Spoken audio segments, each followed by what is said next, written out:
আপনি যেহেতু বাংলাদেশে বসবাস করতেছেন, সো আপনি এই বাংলাদেশে বসবাস করাকালীন অবস্থায় যদি ইংরেজি শিখতে চান, ইংলিশ ল্যাঙ্গুয়েজটা ভালোভাবে শিখতে চান, আপনার যে আশেপাশের মানুষগুলো আছে তারা আপনাকে বলবে যে তোর ব্রেন ভালো না, তোর দ্বারা ইংলিশ শেখা সম্ভব হবে না, কারণ the language is very tough and if you would like to learn the language correctly, you should have that much knowledge and you should have that much brain. তোমার কি ওই পরিমাণ ব্রেন থাকা উচিত। Many people will backbite you like this. হ্যাঁ, আপনাকে আপনাকে অনেকে মানুষকে এভাবে কি ব্যাকবাইট করবে, নিন্দা করবে। Many people will demotivate you like this.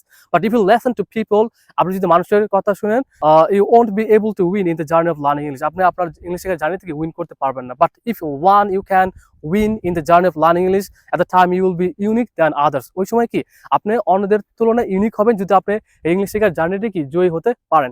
এখন হয়তো আপাতত দৃষ্টিতে আপনার মনে হতে পারে যে ইংলিশ শিখে কি হবে, কিন্তু যখন আপনি ইংরেজিতে ফ্লুয়েন্টলি কথা বলতে পারবেন, আপনি অন্যকে ইংলিশ শিখাতে পারবেন, আপনি ভালো একটা জব পাবেন, আপনি বাইরে যেতে পারবেন, or at the time actually many opportunities you will have in your life. ওই সময় আপনি আপনার জীবনে অনেক অপরচুনিটি পাবেন।